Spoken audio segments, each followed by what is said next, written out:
little bitty pieces. Just keep coming. And Thanks the president a lot, has endorsed that. Thanks a lot, man. It's nice seeing you. Have a great weekend in New York.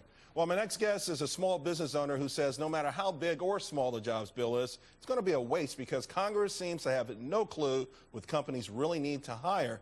Jimmie Hughes is president of Grand America, a direct business-to-business phone sales company in Dallas.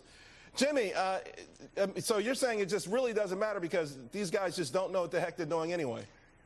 Well, before I say anything about that, let me tell you something startling that happened on the way to the studio this evening. I had to drop my 6th grade son off at a friend's house, and on the way he asked me, Dad, what are you going to talk about on TV tonight? And I had to quickly explain to him the dynamics of the situation, what my problems are as a small businessman, and what the government is trying to do to help me, and how I feel about all of this, and how it really isn't going to help me at all.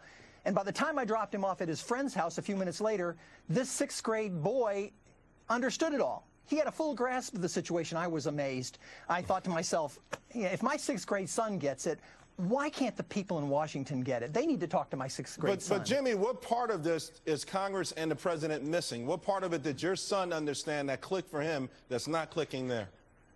What he understood was that I need money before I hire people. Right now, we're in a cash flow crisis with my business, and many small business owners I speak with are having the same problems. Because the economy has slowed down, people are paying me more slowly. And when they pay me more slowly, I have to pay my vendors more slowly. And that's the crisis I'm in. That's the dynamic of every day that I have at work is dealing with my cash flow. And I hope that at the end of every week that I've got enough cash left over to pay the people that I currently have on board.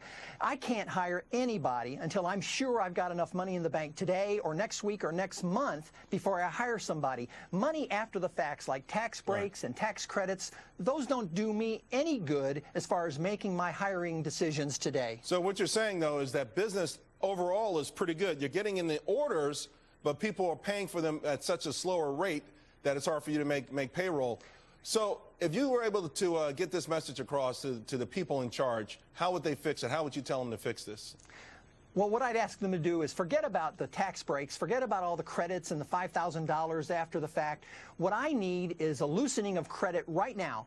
I need to have lenders who are approachable, people who are lending money, who are willing to talk to me and loan me money at reasonable rates, who will help me solve my existing cash flow problems today. Once my cash flow crisis is solved, then I can go out and hire people. But to give me credits after the fact doesn't do me any good unless I've got money to hire people today. And banks aren't stepping up. You know, CIT was a big player in this sort of arena. And ironically enough, this is where the White House drew the line in the sand not to come to their rescue. Of course, they've gone through bankruptcy. They're back up and running. But is that the kind of work that you need, the CIT, someone to help you with, you know, the factoring aspect of your business? What I would like to see is the local banks that are in my community who would allow me a chance to talk with them and work with them to get money into my business. I've visited a half a dozen small banks, local banks in my community, and every one of them over the past year, every one of them turned me away. They said, A, they're either not participating in the government programs, or B, they're just not loaning money at all right now because they're pulling in because of the way the economy is. I just need lenders who are willing to work with me as a small businessman. And I'm speaking for a lot of people who are in my position. And what about the SBA? I'm sorry? The Small Business Administration. Has anything? The Small Business Administration. Well, they had this emergency stabilization loan that was available. They brought it out last year.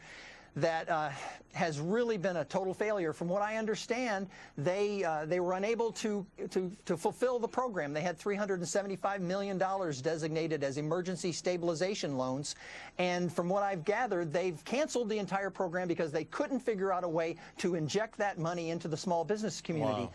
That's amazing. If they can't give away $375 million to the small business community, how are they going to loan more money to the small business community?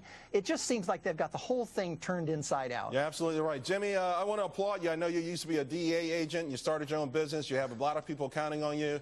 Keep up the good work, and we'll see how the fight goes. Thanks, Charles. All righty. Well, when China is making responsible financial decisions and it's Wall Street throwing a fit because of it, we'll explain next.